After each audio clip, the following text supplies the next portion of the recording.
uma pequena pausa nessa terça-feira, dia 26 de maio, nos vídeos da Copa, para falar sobre Pepe Guardiola, que deixou o Manchester City recentemente.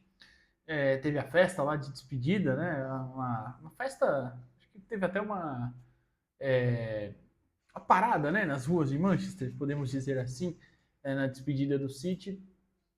E acho que era mais que justo fazer agora esse vídeo, porque depois talvez ficasse um pouquinho largado no meio da Copa, ou no meio de começar os amistosos em preparação para a Copa.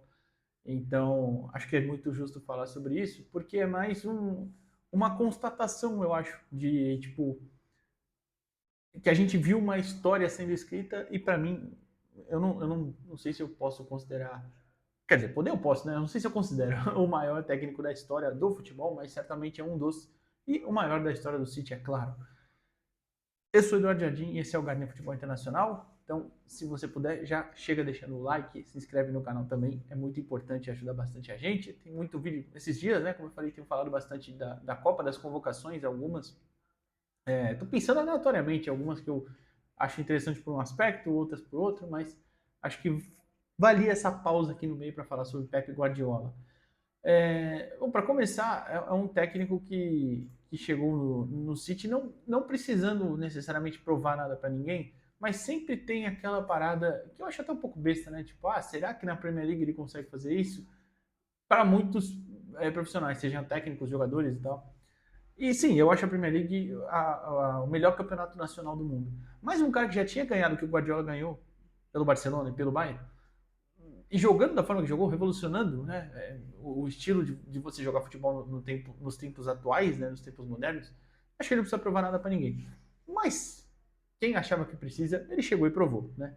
Foram 20 títulos e com um clube que nunca foi vencedor. Tá? O City antes do Guardiola tinha 4 títulos do campeonato inglês. O Guardiola deixa com 10. E desses 4, 2 são na época do dinheiro, né? Agora, um tinha sido lá na década de 30, o outro nos anos 60. Depois, aqueles primeiros títulos do City endinheirado, né? Que foi ali em 11 e 12 com o Roberto Mantini no comando. E 13 e 14. O Roberto Mantini até o gol do Agüero na última rodada, né? E o 13 e 14 é o do Manuel Pellegrini, do time do Manuel Pellegrini. Depois disso, foram todos os títulos ali com o Guardiola. Que deixa o City, inclusive, hoje na tabela geral, né, o quarto colocado com mais títulos, com 10. O Arsenal o terceiro com 14, né, contando com o desse ano. E os líderes United e Liverpool com 20 cada um. E eu acho que não são só títulos que resumem o trabalho de um técnico, né? Mas no City em especial tinha esse adendo, tipo, precisava ganhar, precisava conquistar. Eu não lembro, algum jornalista da gringa lá da Inglaterra mesmo publicou isso no Twitter dele, que o City precisava de quantidade mesmo, porque tá, agora tem dinheiro, agora os jogadores querem ir para lá, agora é um time competitivo, mas a tradição se constrói também com títulos, né? Não é só com títulos, mas também com títulos. E o City precisava desses números. E o Pep entregou esses números. São 6 Premier League. O Guardiola conquistou pelo City, tá? Nesse tempo aí de 10 anos. 6 Premier League, 2 Copas da Inglaterra, 3 Supercopas da Inglaterra, 4 Copas da Liga Inglesa, uma Champions League, uma Supercopa da UEFA e um Mundial de Clubes. Que foi em cima do Fluminense, inclusive, né? O Fluminense passou por uma coisa que mais ou menos que o Santos passou também em 2011, né? Tipo, alguns anos tinha ali um adversário que você pensa, puta, de repente esse aqui dá para competir. O Fluminense pegou logo um City do Guardiola voando com jogadores recém-chegados que estavam muito bem e tal. Enfim, é complicado, torcedor do Flu. A gente, torcedor do Santos, entende isso aí, acredite. Mas, enfim, então, o Guardiola entregou esses números que o City precisava. Precisava encher a galeria. E encheu, de fato, com o Pep Guardiola. E aí, claro, isso passa também pela questão de como o Guardiola se. Não sei se reinventou, mas acho que a gente pode chamar de reinvenção sim, mas tipo, o quanto ele mudou, o quanto ele se adaptou ao longo desses anos. E aí, certamente, a essa altura do vídeo, você já falou, porra, mas com o dinheiro do City é fácil. Tem esse porém também, claro, mas você pode ficar surpreso em saber que nesse mesmo período de 10 anos, o Manchester United ganhou mais, gastou mais do que o City e ganhou muito menos. Ganhou quase nada, para falar bem a verdade, né? e gastou mais dinheiro. O Liverpool gastou muito dinheiro, não tanto quanto o City, mas o Liverpool pelo menos conquistou também, né? O Klopp chegou precisando se transformar um gigante que estava meio adormecido e conseguiu colocar eles para ser competitivo de novo, né? E conseguiu, mas o Liverpool também gastou muito dinheiro nesse período. O Chelsea gastou mais que o City. Também conquistou, claro, mas não tanto quanto o City também, né? E eu acho que é importantíssimo lembrar disso. O dinheiro facilita? Claro. Por exemplo, na temporada passada, o título veio porque o City teve condição de fazer uma reformulação no meio da temporada. Né? Na temporada passada, não.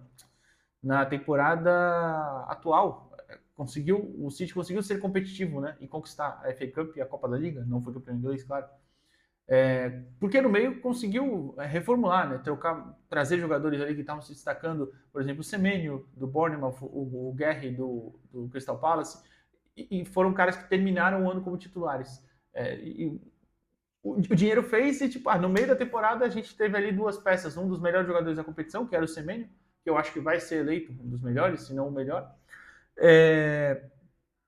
e conseguiu essa reformulação, esse rejuvenescimento do elenco no meio do ano e deixou o time bem competitivo.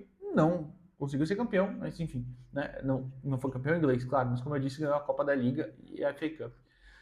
E ao longo desse período, né, a questão que eu estava citando antes da reinvenção, né, em anos anteriores, foram times que você teve anos com o Agüero, que é um centroavante mais móvel, mas não não era tão adaptado para os tempos atuais, digamos assim.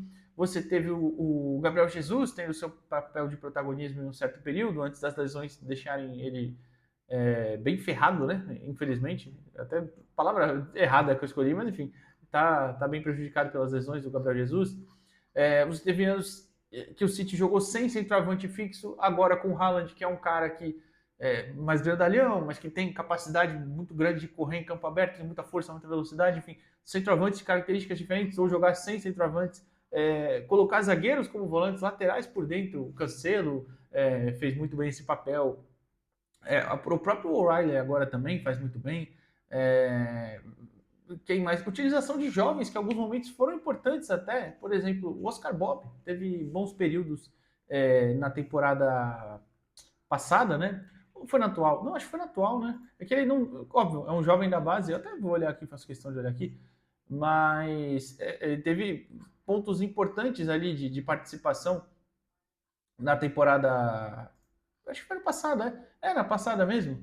Não, na passada não, ele jogou só um pouco. 23, 24, perdão. 23, 24. Depois ele acaba. Ele joga 26 vezes ali entre FA Cup, Premier League, Champions League. Depois ele acaba jogando a Premier League Sub-21 e é comprado pelo Fulham nessa temporada, onde inclusive também ele atuou bastante vezes, né? Mas, enfim, um jogador que era muito jovem, o O'Reilly também é muito jovem agora. O Palmer teve momentos ali interessantes, que o Palmer não queria esperar para jogar, por isso ele acabou saindo depois. O Phil Foden, que hoje já tem mais idade, claro, também surgiu ali com o Guardiola e já tem mais idade também. Eu tô falando como se o cara fosse velho, não. O Phil Foden tem 25 anos ainda. Mas, digo, ele surge ali com o Guardiola e ganha um espaço muito rápido também. Então, assim, foram vários e vários aspectos do trabalho, desde, né, como eu estou falando, jovens à base, desde mudanças táticas muito grandes, e um City sempre sendo protagonista. Um City sempre. Aí tem muita gente até que reclama disso, e eu entendo honestamente, falar, mas é um cara que gosta de ter muito controle sobre o jogo. Cara, mas talvez, tipo, seja assim que o gênio funcione. Tipo, ele acha que é o melhor caminho para vencer, os jogadores fazerem exatamente o que ele pede, e ele vai cobrar isso. Eu nem acho que necessariamente ele faz isso sempre, né? Teve até um certo período que se falava muito que quando o Doku chega no City, ele ficou muito preso, né, ao jogo do Guardiola. Eu não acho isso. O Jeremy Doku teve grandes atuações nessa temporada também, por exemplo, em outras também. E claro, tem momentos de oscilação. Você pode até pensar, o Grealish, por exemplo, teve um grande ano, ano retrasado, ano passado já nem tanto, e aí ele sai, teve uma queda de desempenho, enfim. Mas aquilo, eu acho que também passa muito pela questão do convívio, que eu vou chegar lá já já, mas ele tirou em um certo período o melhor de vários e vários jogadores. Eu acho que isso é inegável. Antes de falar do convívio, eu ia falar a temporada passada, que foi uma que as coisas não caminharam, né? O City terminou sem ser campeão pela primeira vez desde o primeiro ano, né, do Guardiola por lá. E aí você tem uma mudança brusca que acontece muito, né? Como eu falei, tem uma reformulação antes da temporada e no meio, especialmente, ali, com muitas peças também que foram trocadas, né, no meio do ano mesmo. E aí passo para a parte do convívio, que assim, parece a impressão que dá, óbvio, que a gente vê de fora, né?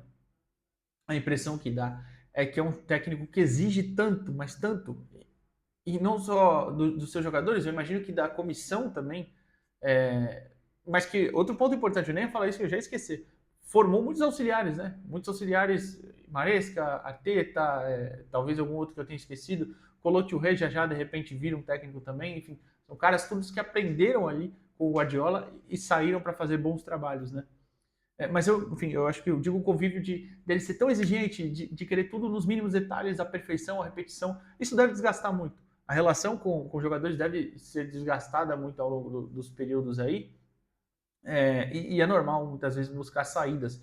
Algumas delas aconteceram em bons momentos. Por exemplo, o Mahrez, para mim, sai no momento que ele já não estava mais entregando mesmo. O De Bruyne nem tanto, ainda entregava e achava que ainda podia entregar. Se bem que nessa temporada do Napoli já, por exemplo, ele sofreu muito com lesões. Né? No próprio City, na reta final dele, não que ele não jogasse bem, mas ele sofreu muito com lesões também. Enfim, mas a questão do convívio, imagino que seja um negócio difícil para quem está ali com ele no dia a dia. Mas é aquilo, eu acho que isso é um pouco natural, depois de tanto tempo em alto nível, tanto tempo sendo exigido e exigindo também, deve ser um pouco difícil. Tem uma entrevista do Bielsa muito boa há pouco tempo. O Bielsa é um cara que, né, uma das grandes mentes do futebol, e você pode até pensar, mas não é um dos grandes vencedores. Não é de fato, mas para ver como o trabalho não é só títulos, né? Não é só isso que importa. É que no caso do Guardiola era um fator muito importante. Mas tem uma entrevista muito boa do Bielsa, né, que ele fala, pô, talvez eu não nessas palavras, né, evidentemente, talvez eu não saiba lidar muito bem com os atletas, eu sou uma pessoa diferente, sou uma pessoa difícil e tal. Normal, acho que é normal, de repente a grande mente igual a dos caras é um pouco difícil mais de conviver. Mas enfim, acho que sai como disparadamente é o maior técnico da história do City, talvez até o maior ídolo da história do City, quem sabe? Eu não gosto de colocar esse rótulo no treinador, tá? Mas eu entendo que muita gente coloque e entendo que seria justo também. E eu acho que até deixa um pequeno problema, né? Que o sucessor dele, que muito provavelmente vai ser o Enzo Maresca, né? Inclusive, vai sofrer. O sucessor vai sofrer porque não vai conseguir entregar a mesma coisa.